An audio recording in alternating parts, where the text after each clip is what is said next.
Today, we're going to dive into the world of the child tax credit. Stick around to the end because I'm going to tell you how I've used it to increase my monthly income and how I'm preparing to lose the tax credit as my kids get older. We're going to unravel the mysteries of tax credits versus deductions, navigate the criteria for a qualifying child, and equip you with savvy strategies to prepare you for potential shifts in the tax landscape. Get ready for a journey that merges fiscal wisdom with family finance. In this video, I'm going to break things down into 3 sections. What the child tax credit is, who qualifies for this tax credit, and how to maximize its usefulness. I've marked these sections so you can jump right to the information that you need. So, let's dive right in. What is the child tax credit? For 2023 and 2024, the child tax credit is worth $2,000 per qualifying child if your income is below $400,000 for couples filing jointly or below $200,000 for single filers. Above these limits, the tax credit will start to phase out. This benefit is provided by the federal government to eligible families. It's designed to reduce the tax liability to those who meet certain criteria. Being a direct reduction of your tax liability, a tax credit is more valuable than a tax deduction, which reduces your taxable income. The tax credit provides a maximum benefit of $2,000. A tax deduction of the same amount will vary in value based on your tax bracket, but provides a much lower value. For example, if you're in the 10% tax bracket, a $2,000 deduction equals $200 in tax savings. 12% equals $240, 22, $440. So while the value of a tax deduction goes up as your income does, you can see that a tax credit, where in most circumstances you get the full value, is much better than a tax deduction. One of the added benefits to this tax credit is that a portion of it may be refundable. If your tax liability is below $2,000 before applying the tax credit, the portion of excess over your tax liability is refundable up to $1,600 on your 2023 taxes and $1,700 for 2024. It's important to know if you qualify to claim the child tax credit. Generally, there are 7 tests that you and your qualifying child need to pass to know if you qualify. The age requirement.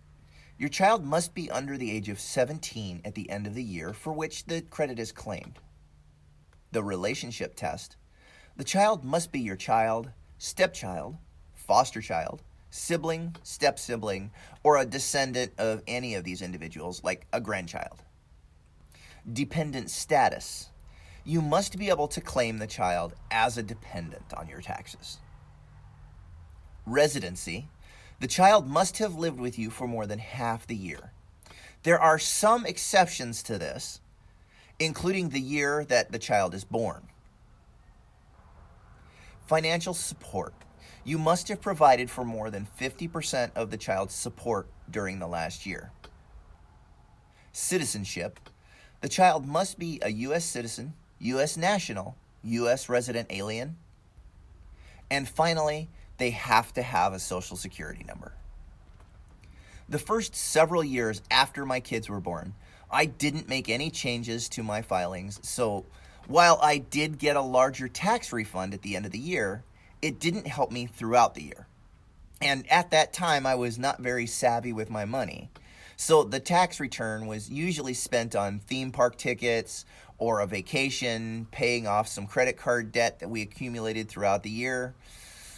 But once I figured out how my tax documents work, like my W-4, I was able to make adjustments that allowed me to capitalize on that credit all year long.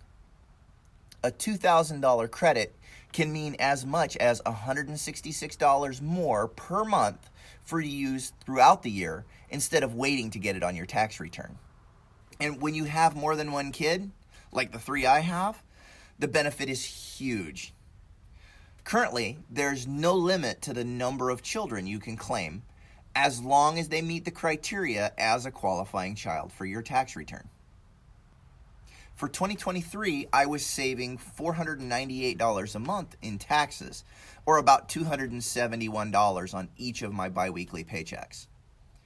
I say was because my oldest son will be turning 17 in 2024. So starting this month, I lose his benefit. That's right, it doesn't matter when in the year they turn 17. You lose the child tax credit for the whole year. Now, I have a little trick for preparing for this, and it helped us make sure that losing this tax credit will not be a major shock to our budget. I wish I had started sooner, but last year I started setting aside money from each paycheck outside our budget, and each time I got paid, I set aside 1/2 of the credit amount. It was $38. I tucked it immediately into our retirement account just to ensure that we couldn't use it. So it was like losing half the tax benefit in 2023, and we're losing the other half this year in 2024. Now, if I had spaced it over 5 years, it would have been less drastic of an adjustment to our budget, mostly because I'm going to lose another in 2025 because my younger son will be turning 17. Now, you can take this automatic set aside from your paycheck for many purposes outside of your budget. Like us, you can put it into a retirement account. You can take the money and put it into a 529 account for your kid to go to college. Just make sure you've got at least 3 years until you're going to need it.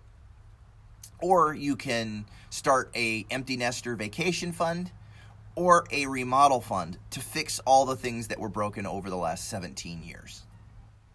The key is to not include this money in your monthly budget. Ensure that you're not dependent on the money provided by the child tax credit. And this will make sure you don't suffer a hardship when you lose it. Well, thanks for watching. Next time, I'm going to be talking about calculating your annual net worth statement and why that is so important.